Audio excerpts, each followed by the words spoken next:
Kenapa lidah buaya? Karena memang saya lihat peluangnya masih luas ya, masih terbuka lebar, sementara eh, petaninya masih jarang, masih langka. Menurut saya itu. Nah, salah satu kesulitannya memang awal-awal itu kita di bibit ya. Waktu saya belajar bertani awal tuh mulai belajar bertani itu memang di bibit. Saya harus menghubungi beberapa teman lah untuk mendapatkan bibit-bibit lidah buaya gitu.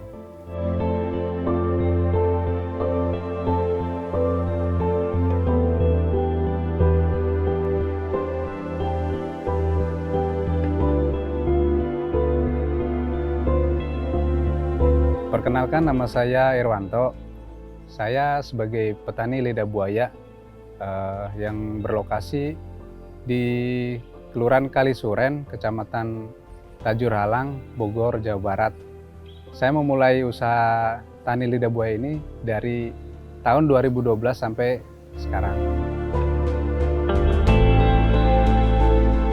Saya bertani lidah buaya ini awalnya itu karena mungkin kejenuhan ya, salah satunya kejenuhan, dan saya melihat ada peluang.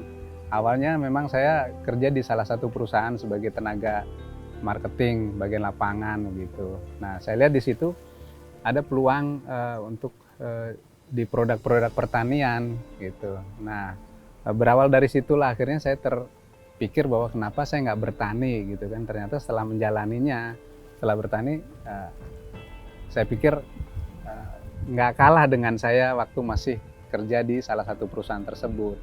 Demikian.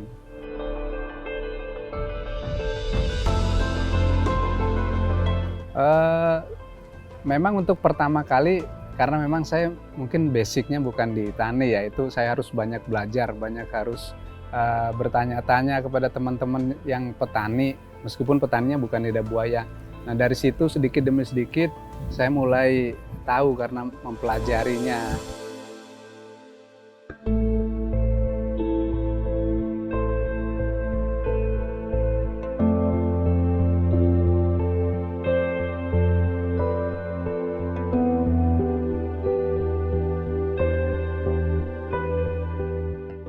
Jadi proses awal kalau kita mau bertani lidah buaya, yang perlu kita perhatikan adalah kondisi lahan ya, kondisi tanahnya.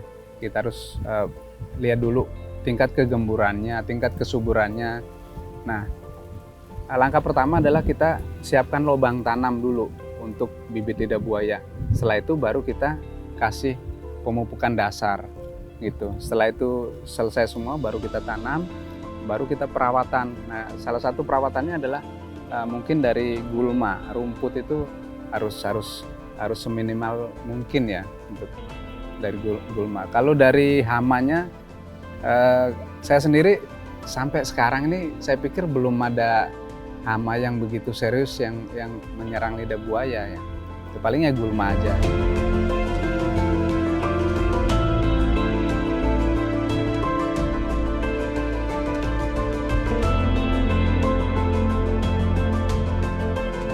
Salah satu pengalaman yang saya jalani selama ini bertani lidah buaya, ternyata menurut saya salah satu tanaman yang bandel adalah lidah buaya.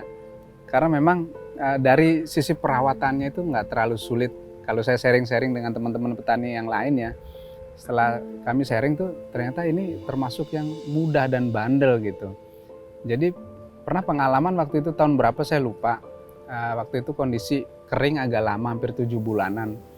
Nah, saya udah sempat pesimis pada saat itu bahwa tanaman saya ini akan mati begitu, karena saya lihat dari tampilannya udah mulai kuning, pelepahnya mulai menipis gitu kan. Tapi saya nggak tahu kenapa, saya biarin aja gitu.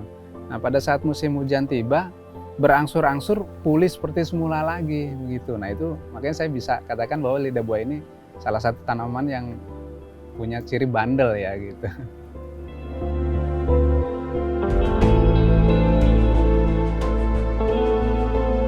Pertama-tama saya memutuskan untuk terjun bertani lidah buaya, memang bukan di yang sekarang ya, bukan di lokasi yang sekarang. Pada saat itu saya bertani cuma 1.000 pohon di areal luasan 1.000 meter. Tapi pada perjalanannya, karena memang penjualannya lumayan bagus, akhirnya saya sedikit demi sedikit memperlebar lahan gitu, sehingga sekarang ini demikian.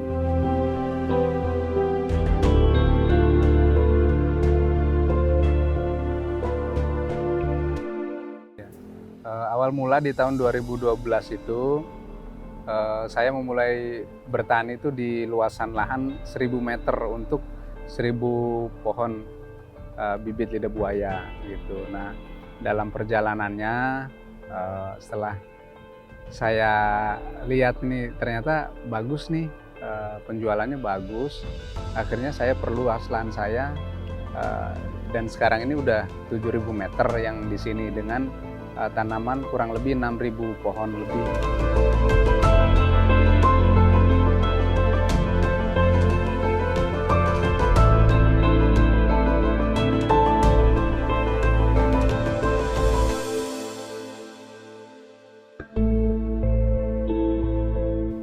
Untuk panen sendiri ya, kalau di masa sekarang ini kita masuki masa pandemi memang terasa sekali perubahannya, perbedaannya. Kalau dulu dalam sebulan itu penjualan saya bisa antara 15 sampai 20 ton gitu.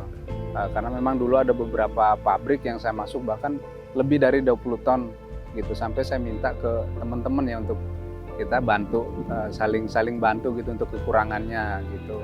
Nah, memasuki masa pandemi ini betul-betul menurun drastis untuk penjualannya gitu. Karena memang beberapa, seperti saya dulu kan ke supermarket di daerah Jakarta itu sekarang otomatis sama sekali saya nggak kirim. Ada beberapa konsumen juga yang mereka ekspor dan sekarang juga belum ekspor lagi gitu. Nah, untuk ke masa panennya, untuk per pohon itu kalau yang udah masukin usia panen, jadi per pohon itu bisa kita panen sebulan sekali. Kita ambil contoh, satu pohon ini bisa kita ambil 2 daun. Nah, untuk bisa panen lagi, ketemu sebulan kemudian baru kita bisa ambil untuk 2 daun lagi, dan begitu semua seterusnya. Untuk usia tanaman lidah buaya ya, kalau yang saya jalanin itu kan mulai dari 2012. Salah satunya yang ada di belakang saya ini pindahan dari lahan sebelumnya, karena memang saya waktu itu nempatin lahan perumahan gitu, lahan kosong perumahan, kita sewa gitu. Nah, berhubung perumahan udah dibangun, jadi kita pindah ke sini, saya pindah ke sini. Jadi ini usianya udah dari 2012 kurang lebih udah 10 tahunan ya, dan ini masih produktif sampai sekarang begitu. Ada beberapa teman yang udah lebih senior itu malah udah lebih dari 10 tahun. Nah, sampai sekarang masih produktif. Cuman sampai kapannya itu kalau nggak salah isunya sih ada yang bilang 30 tahun gitu. Cuman kan kita belum ada yang sampai usia sekian. Ya, untuk harganya sendiri kalau di sini kan kita jual ada pelepah. Pelepah itu daunnya, daun lidah buaya, dan juga ada bibit gitu. Nah, untuk pelepahnya itu harga per kilonya itu dari harga 10.000. Itu untuk yang ecer ya. Kalau misal harga grosir di atas itu kita bisa di harga 8.000. Untuk bibitnya sendiri tergantung ukuran. Dari ukuran terkecil itu kita jual dengan harga 10.000. Ya, harapan saya ya, terutama petani lidah buaya, paling tidak bisa seperti semula lagi ya untuk penjualannya begitu. Untuk penjualannya seperti itu, kembali syukur-syukur nanti bisa lebih maju dan berkembang lagi, sehingga mungkin banyak, artinya dari teman-teman petani mungkin minat untuk budidaya. Ini harapan saya gitu untuk teman-teman petani gitu ya, ataupun yang bukan profesi petani gitu. Karena saya juga awalnya bukan dari petani ya, tapi saya merasa dapat nyaman gitu setelah bertani. Memang bagi sebagian orang gitu melihat profesi bertani itu mungkin sedikit agak kurang begitu ya. Tapi setelah dijalani secara serius begitu, terutama untuk mungkin teman-teman yang milenial ya, masih generasi masih milenial gitu. Saya pikir ini suatu yang menarik gitu untuk kita terjun ke tani gitu, suatu tantangan gitu, dan memang peluangnya kalau kita terjun secara serius peluangnya bagus.